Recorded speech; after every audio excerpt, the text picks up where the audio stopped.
नमस्कार दोस्तों, आज हम आपके लिए भागवत गीता से कुछ ऐसी बातें लेकर आए हैं जिसे जानना और सबसे ज्यादा उसे समझना जरूरी है, क्योंकि हम जानते बहुत कुछ है पर उस पर कभी गौर नहीं करते।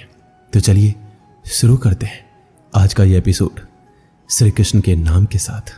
श्री कृष्ण भागवत गीता में कहते हैं, कोई भी काम अच्छा या बुरा सिर्फ उस काम को करने के पीछे के इरादे से निश्चित होता है। कोई भी काम अच्छा हो या बुरा वो केवल एक वजह से बनता है, और वो है उस काम को करने के पीछे आपका इरादा कैसा है। आप उस काम को करना क्यों चाहते हो? क्या आप उस काम को इसलिए कर रहे हैं जिससे आपका कोई स्वार्थ पूरा हो, या आप इसलिए कर रहे हैं कि किसी का भला हो जाए? काम भले ही एक हो, लेकिन उसका नतीजा इस बात पर निर्भर करता है कि आपका उद्देश्य सही है या बुरा है। महाभारत के युद्ध में पांडव भी युद्ध कर रहे थे और कौरव भी युद्ध कर रहे थे, लेकिन दोनों के उद्देश्य बिल्कुल विपरीत थे। पांडव अपने धर्म के लिए युद्ध कर रहे थे और कौरव अधर्म के लिए युद्ध कर रहे थे। दोनों एक ही मैदान में थे और दोनों ही अपनी पूरी ताकत के साथ एक दूसरे से लड़ रहे थे, लेकिन दोनों का काम एक होने के बाद भी और मेहनत भी एक होने के बाद भी कौरव हार गए और पांडव जीत गए। इसके पीछे का एक ही कारण था, और वो है उनके काम को करने के पीछे का इरादा। एक का इरादा सही और एक का गलत था। भागवत गीता में श्री कृष्ण कहते हैं, इंसानियत के सिवाय इस दुनिया में कुछ भी नहीं रहता है। इंसान जब पैदा होता है नंगा आता है, जब वो मरता है ऐसे ही जला दिया जाता है, उसके साथ कुछ भी नहीं जाता। जिंदगी में जो कुछ भी यहाँ आने पर मिला है वो आपको आने से पहले किसी और का था, और जब आप यहाँ से चले जाएंगे तो किसी और का हो जाएगा। जो पैसे आज आपके पास है, जो नाम आज आपके पास है, जिस पोजीशन पर आप आज हैं, उससे पहले उस पोजीशन पे कोई और था। आज भले ही आप हो, लेकिन कल कोई और आपसे वो छीन लेगा। यही सृष्टि का नियम है और यही भागवत गीता की सबसे बड़ी सीख है जो हर एक पृथ्वीवासी को समझनी चाहिए। तो अगर बदलाव इस दुनिया का नियम है, तो ऐसी कौन सी चीज है जो हमेशा रहती है, जो हमारे मरने के बाद भी इस दुनिया में रहेगी? वो चीज है इंसानियत। सबसे पहले एक अच्छा इंसान बनिए, और हर एक मनुष्य उस परमात्मा का अंश है जो हमारे सीधे तार उस परमात्मा से जुड़े हुए हैं। जो हमारी आत्मा कभी गलत नहीं हो सकती, पर हम शरीर के सुखों के लिए गलत कर्मों को करने में लग जाते हैं और उनका नतीजा भी गलत होता है। आज हमारे पास जो कुछ भी है, चाहे हमारा प्यार हो या रिश्ता हो या पैसा या नाम, एक दिन हमसे छिन जाएगा, दूर चला जाएगा। यही सृष्टि का नियम है। जो कल किसी और का था वो आज आपका है, लेकिन जो आज आपका है वो आने वाले दिनों के बाद किसी और का हो जाएगा। श्रीमद् भागवत गीता में श्री कृष्ण कहते हैं, आप जैसा सोचते हो वैसा बन जाते हो। आज आप अपने जीवन में जो कुछ भी हो, केवल और केवल आपकी सोच की वजह से हो। आज कोई भी इंसान अगर किसी लेवल पे है, चाहे वो लेवल ऊपर हो या नीचे, वो सिर्फ उस इंसान की सोच की वजह से है। अगर एक भिखारी भी अमीर बनना चाहे तो बन सकता है। दुनिया में कोई ऐसी ताकत नहीं है जो उसे अमीर बनने से रोक सके।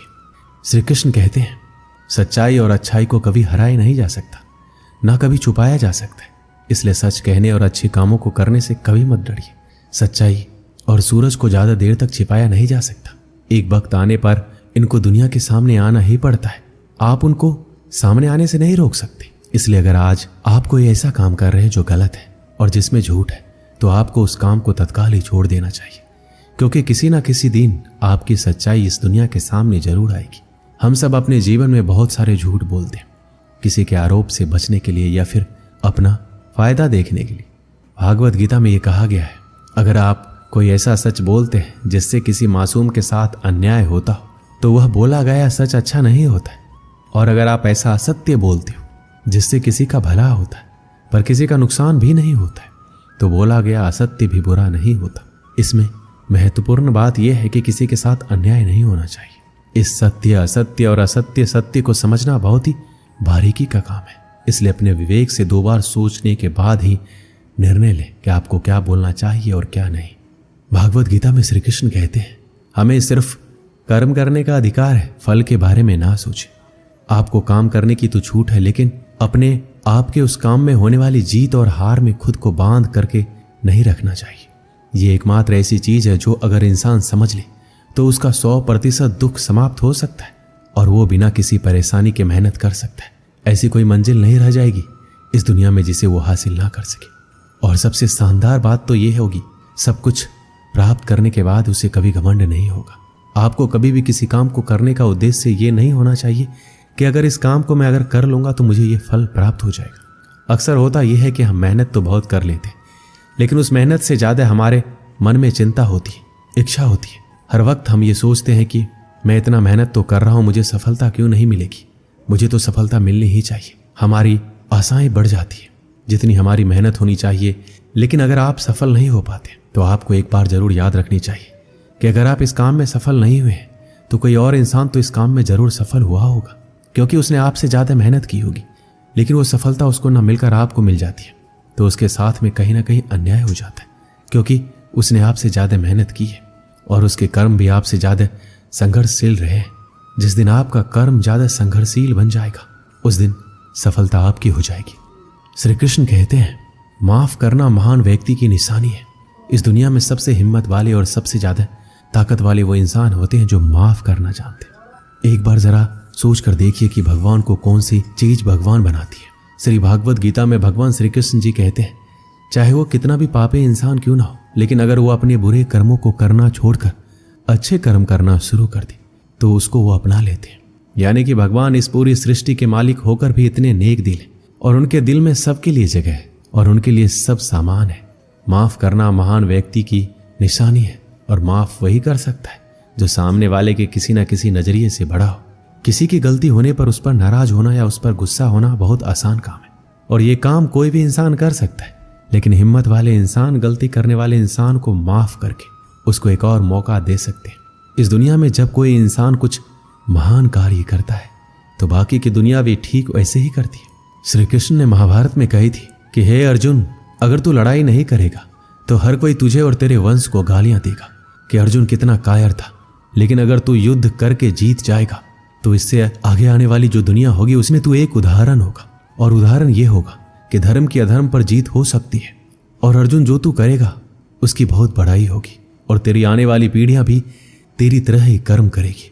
भगवान श्री कृष्ण के वाक्य में एक और गहरा अर्थ छुपा हुआ है और वो है, अगर आप अपने जीवन में किसी ऐसे लेवल पर हो जिस लेवल पर जाना किसी समान इंसान के लिए आसान बात नहीं होती, तो आपको अपने हाई पोजीशन से इस दुनिया में ऐसे उदाहरण प्रस्तुत करने चाहिए जिनसे सब लोगों की भलाई हो और सबको एक ही रास्ता दिखे।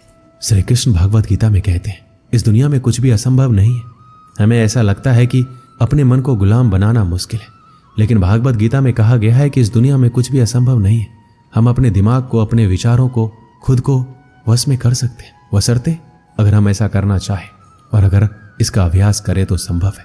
जब श्री कृष्ण अर्जुन से कहते हैं, हे अर्जुन, तुझे अपने मन को काबू में रखकर अभी केवल और केवल अपने युद्ध पर ध्यान देना चाहिए, तो उसके बाद अर्जुन श्री कृष्ण से कहते हैं, हे भगवान, आपने ये कह तो दिया कि ये मन दुख और हर बीमारी की जड़ है, पर ऐसा तो हो ही नहीं सकता कि इंसान अपने मन को पूरी तरह से अपने काबू में कर ले। फिर ऐसा कौन सा तरीका है जिससे अपने मन को काबू में कर सकते हैं? इस प्रश्न पर भगवान श्री कृष्ण जवाब देते हुए कहते हैं कि दुनिया में कोई ऐसा काम नहीं है जिसको कोई इंसान नहीं कर सके। प्रयास से हर काम सफल बनाया जा सकता है। अगर कोई किसी पहाड़ को फतह करना चाहता है, अगर वो एक बार में ऐसा नहीं कर सकता तो उसे अपनी कोशिश जारी रखनी चाहिए। अगर आप किसी काम को करने में फेल हो रहे हैं, अगर आपको उस काम में सफलता हासिल करनी है, तो आपको अपनी असफलता होने की दर बढ़ानी होगी। आपको केवल इस बात पे ध्यान रखना है, अगर मुझे इस पहाड़ पर चढ़ना है तो मुझे सिर्फ चढ़ना है। आपको इस बात से मतलब नहीं रखना है कि आप 100 बार प्रयास करें या फिर 1000 बार। आपको चढ़ना है, मतलब चढ़ना है। भगवान श्री कृष्ण कहते हैं कि अभ्यास से सब कुछ संभव है, चाहे वो काम हो या मन को काबू में करना। दोस्तों, इस वीडियो में बस इतना है। मैं आशा करता हूं कि इस वीडियो से आपने बहुत कुछ सीखा होगा। मिलते हैं अगले वीडियो में। अपना ख्याल रखिएगा। जय श्री कृष्ण।